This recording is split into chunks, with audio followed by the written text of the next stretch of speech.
IKN. Demokrat memandang bahwa sebetulnya semangat membangun ibu kota baru dengan argumentasi logisnya, ya nggak ada yang keliru dari sisi argumentasi logisnya. Nah, yang menjadi kurang logis hari ini, ketika ekonomi Indonesia sedang sulit, tidak sedang baik-baik saja, masyarakat kita juga sedang tidak baik-baik saja, seolah ada yang memaksakan diri. Tadi fiskal kita udah makin sempit, utang kita makin besar, investasi juga tidak mengalir deras seperti yang diharapkan, karena masing-masing negara, masing-masing investor juga sedang mengukur diri. Jangan sampai investasi di Indonesia untuk proyek yang luar biasa besarnya, tapi prospeknya belum jelas, karena tahu juga berapa kemampuan Indonesia saat ini. Nah, dengan demikian, saya terus terang ketika ada pembahasan di DPR, saya mengatakan tolong berikan catatan-catatan kritis. Semangatnya kita nggak ada masalah, tapi begitu harus dieksekusi sekarang juga sebelum 2024 harus jadi apa yang dikejar? Ya, apa yang dikejar? Jadi legacy itu tidak harus pokoknya harus sekarang, kalau nggak tidak menjadi legacy kita. Kecuali memang tabiatnya adalah menihilkan legacy pemimpin sebelumnya. Ada ketakutan, ada kekhawatiran nanti kalau bukan saya yang gunting pita, nanti diklaim oleh yang lainnya.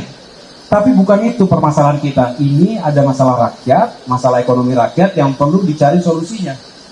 Jangan didahulukan proyek-proyek yang luar biasa menyita anggaran negara kita. Saya khawatir nanti itu nggak jadi, nggak sukses, rakyat kita menderita. Kita pengen tidak memilih, pengennya jalan semua, tapi unfortunately ya kita harus memilih saat ini. Disitulah mengapa kita ingin dorong pertumbuhan semakin besar, kue ekonomi makin besar, makin bisa banyak yang dibagi, termasuk untuk infrastruktur, termasuk buat IKN, tapi juga untuk kesejahteraan rakyat, pendidikan, kesehatan, dan pengurangan kemiskinan. Soal sumber daya yang kita miliki, kita punya sumber daya yang terbatas, yaitu namanya anggaran. Lalu kita punya kebutuhan yang banyak. Pertanyaan kita, dengan sumber daya terbatas, kebutuhan yang banyak, yang mana yang mau dibiayai? Oh, kita punya keinginan A, B, C, D, tapi keinginan itu belum tentu kebutuhan. Betul tidak?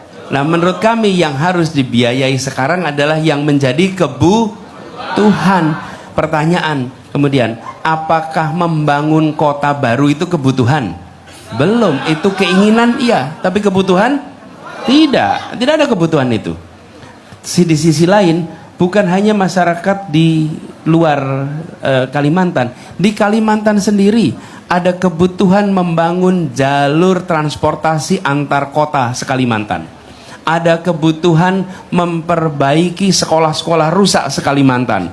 Ada kebutuhan membangun puskesmas di setiap desa dan kecamatan se-Kalimantan. Jadi dari Kalimantan sendiri itu banyak kebutuhan mendasar belum tercukupi.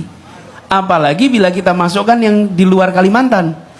Ketika tujuan membangun kota baru dan ibu kota baru adalah dengan alasan pemerataan, maka itu tidak menghasilkan pemerataan yang baru.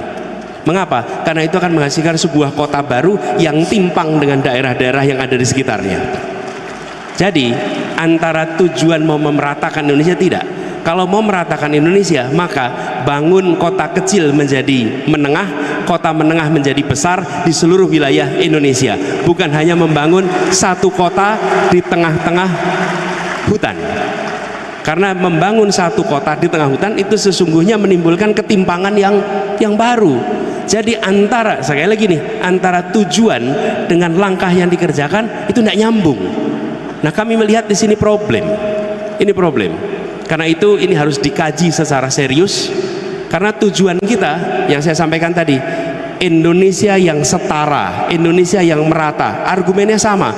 Tapi menurut kami langkahnya bukan dengan membangun satu kota, tapi justru dengan membesarkan semua kota yang ada di seluruh Indonesia. Makasih. Itu go ahead lah kalian mau rusak-rusak itu. Bukan kami yang rusak, kalian yang rusak. Jadi kita ini jangan bicara kayak oh kami mau menyelamatkan bumi. Bukan. Bukan, kami mau menyelamatkan makhluk penghuni bumi. Karena kerusakan yang kita kerjakan ini berdampaknya kepada semua makhluk penghuni bumi. Bukan kita bicara buat bumi. Kalian ini apa ya? Halo teman-teman, berjumpa bersama saya di Politik Dani.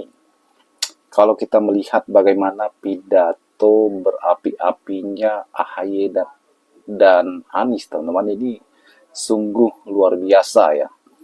Dan kita sangat sayangkan ketika AHY bergabung ke pemerintah, teman-teman. Padahal ya AHY kalau jadi oposisi ini sungguh luar biasa. 9 tahun Demokrat menjadi oposisi di zamannya Pak Jokowi ya. Kemudian di 1 tahun terakhir ya jabatan Pak Jokowi, teman, AHY bergabung ke pemerintah dan menjadi menteri ya pada saat itu. Dan kalau kita melihat bagaimana AHY ya sangat keras sekali mengkritik pemerintahan Pak Jokowi pada saat itu, dan yang menjadi sorotan adalah ketika AHY dan Anies ini sama-sama menyorot tentang pembangunan IKN yang menurut AHY ini, teman-teman, ya tidak terlalu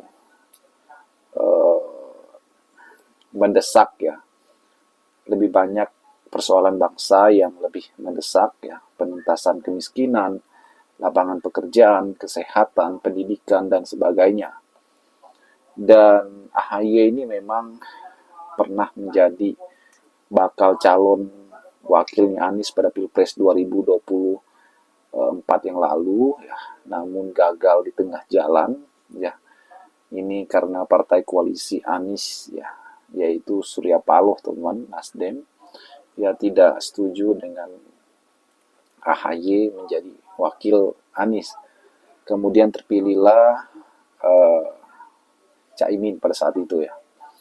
Dan itu menjadi gejolak yang panas pada saat itu ya.